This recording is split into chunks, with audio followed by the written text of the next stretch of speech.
What's up YouTube? Drifters Premium Collectibles here. I did a name change and made a new logo. I'm really excited for all that stuff. But today I have a something of an informational video for you guys today. And you've probably seen videos out there that provide the same information, and this is a lot of the same, but I'm gonna discuss with you guys which grading companies you should use and what advantages and disadvantages they have, the pros and cons essentially to what they offer. And we're gonna start with the names of the companies. There's Beckett BGS that's out there, there's PSA, the one that you've probably seen before, and then there's CGC, which is a newer company. And there's different factors to take in when you're grading. A lot of people want to grade for value, which is probably what you should be doing. Otherwise, there's other ways to collect. And other people grade for just to encapsulate and protect, and then other people grade to complete sets. And there's a lot of different things, a lot of different factors that go into grading. And I just kind of want to explain,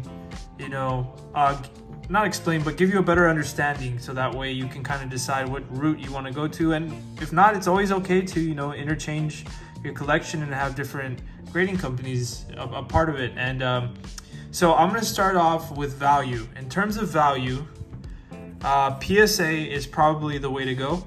PSA holds the most value on the market. It's not even close. BGS 9.5s, they go for roughly around 60% of what a PSA 10 would go for. Same thing with like a CGC 9.5, maybe slightly less than a BGS 9.5, but in terms of value, there's no comparison. PSA kind of just takes the cake on that one. And that's really about it, with PSA, and at least what I think they have to offer, but as far as value, PSA is the winner here. And let's dig into protection. Protection is very important. Collectors like their slabs, protected. And I'm gonna take this PSA card out of this little sleeve here so we get a better look at it. But as far as protection, I would rank BGS being the best protected slab. It's a thick slab. It's almost the size of two PSA slabs if you look at it. And it's very thick, hard as a rock, very well protected. Just the only thing I don't like about these BGS slabs is they're very hard to store. They take up a lot of space. But I would say the BGS slab has the most protection on it. And then I would say it's actually the CGC slab.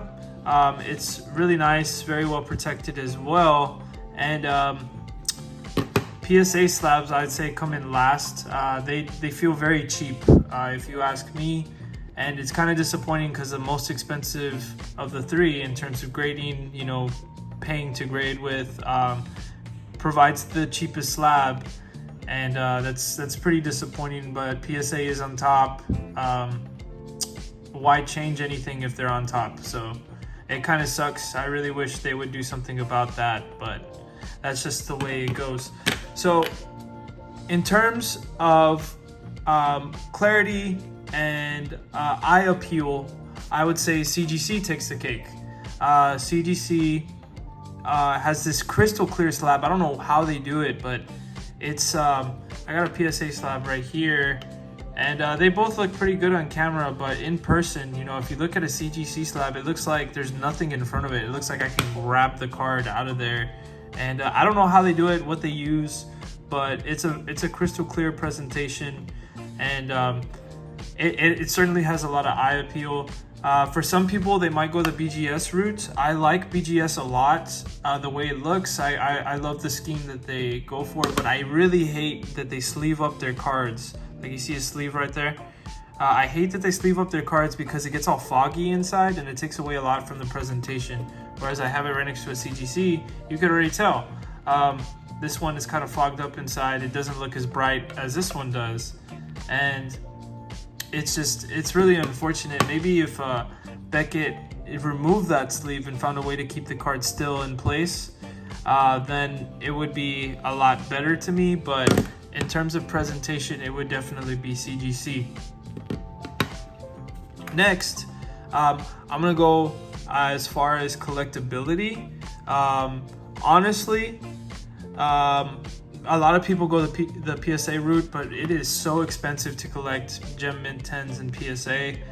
They just demand premiums because it is the company that's on top. I would say if you were a serious collector that cares only about condition, a lot of BGS 9.5s and CGC 9.5s can beat PSA 10s any day. You know, just crack them and cross them over. You have to be very careful with subgrades though. If there's like a 9 on corners, and there's more than likely a little white nick or something, and that would definitely be a PSA 9. You know, you need to look at the subgrades and make sure. Like this one, the centering is a 9. And the centering's pretty good on this. I feel like they just didn't want to give it the quad 9.5, you know, so I'm pretty confident this would cross over. And the same thing with like a CGC card. This one's pretty nice. I submitted this one. It's a beautiful card. I'm very confident that would cross as well. And as far as collectability, PSA and a lot of different TCGs is more of a wealthier man's game. You know, PSA 10 and something is a lot more expensive than a 9.5 and something. And I would say the best route to go for as far as completing sets and collectability would be BGS or CGC, just simply because they're cheaper, you know, and you're still getting a really nice Gem Mint card. And when they say Gem Mint 9.5, it really is a Gem Mint card. They're really nice, very minor, little to no flaws on them, and they're just really nice cards. And a lot of the times they are able to cross over. I have cracked some BGS 9.5s that have crossed over. I hope you enjoyed the video, and I hope I was able to teach you something you didn't know or didn't already know. And I hope you have a better understanding as to where you want to sub, what your intentions are in subbing, and you know, building your collection for the future. Drifters Premium Collectibles out.